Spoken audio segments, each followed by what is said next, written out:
Welcome back. So first of all, we will discuss the assignment. So assignment is we need to take the user input and we need to identify if that value is positive, negative or zero. It's very easy. Let's see how. For grabbing the user input, we are having num variable which will store the user input. Using input, we can grab the value of user, enter any number. So user will enter any number.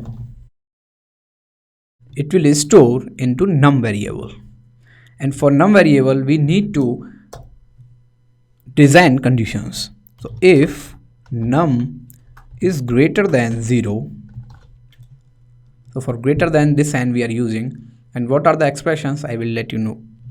So if num is greater than 0, then print positive.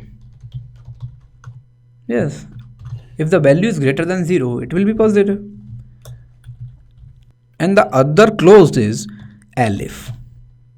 Using elif, we can check other condition also, like num is less than 0. If the number is less than 0, then it will print negative. And the last statement is else print 0. Is it very easy? Yes. So enter any number. Let's say I enter 5. It is positive integer. Enter any number. I enter -3, negative integer. I enter 0, 0. So in this manner, we can design our program according to the problem requirement. What are the expressions we are having in if else? So these all are expressions we are having in Python. So this operator equal operator. So suppose for example x equals having some value 8 and y is 9. We will work on the same example using these expressions. So x equals y means x equals y. So 8 is equals 9. No. So it will return false. X is less than y. 8 is less than 9. Yes. So it will return true.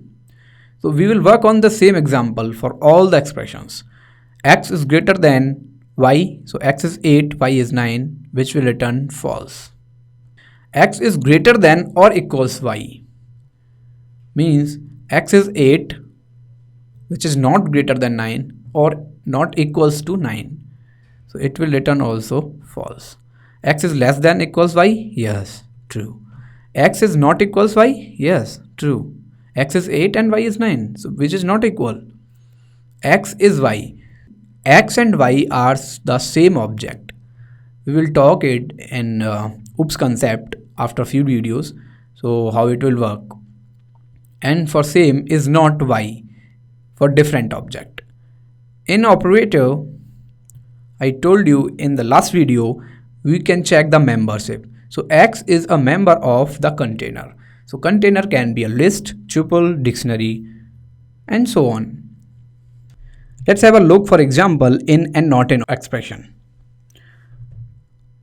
For example, we are having one dictionary that is price tag, which is having the price of all fruits. So first fruit is apple and the price is 120. And the other fruit is mango, which is price is 30. Now I want to check, or I want to use in and not in operator. How? If apple in dictionary is price, print cost of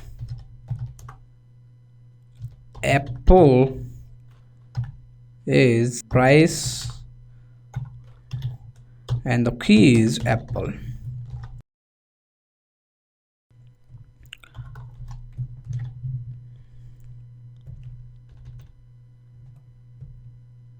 or comment it, because our program is going stuck.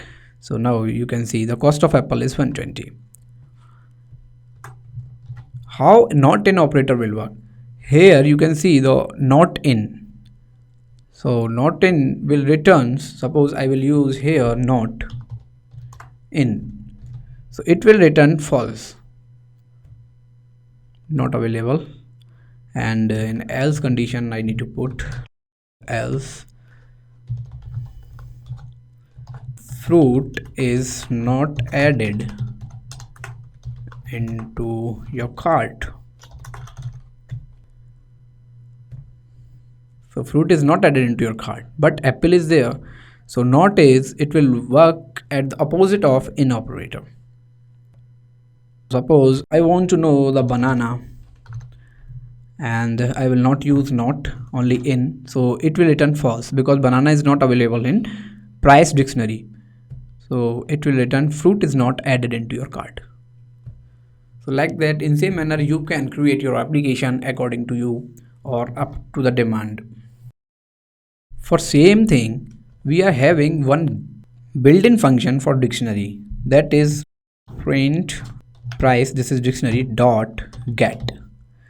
So how it will work? Get method, we need to pass any key and it will return the value of that key. Suppose I am passing here key is apple and it will return the value of apple.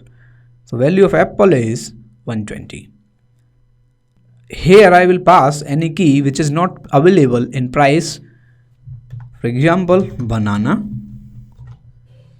and which is not available, so it will return none. So by default it will return none. If you want to print if the key is not available in dictionary, you can print like not found, but by default it will return none, not found. So banana is not available in price dictionary. So this get method also will work as same if else statement. And the other thing also we can do with the same try catch also. So now your assignment is, you are having three values a, b, c, and values are 12, 3, 56, and we need to find the largest number among threes. Try to solve this problem. In next lecture I will tell you the answer of this problem. Thanks for watching.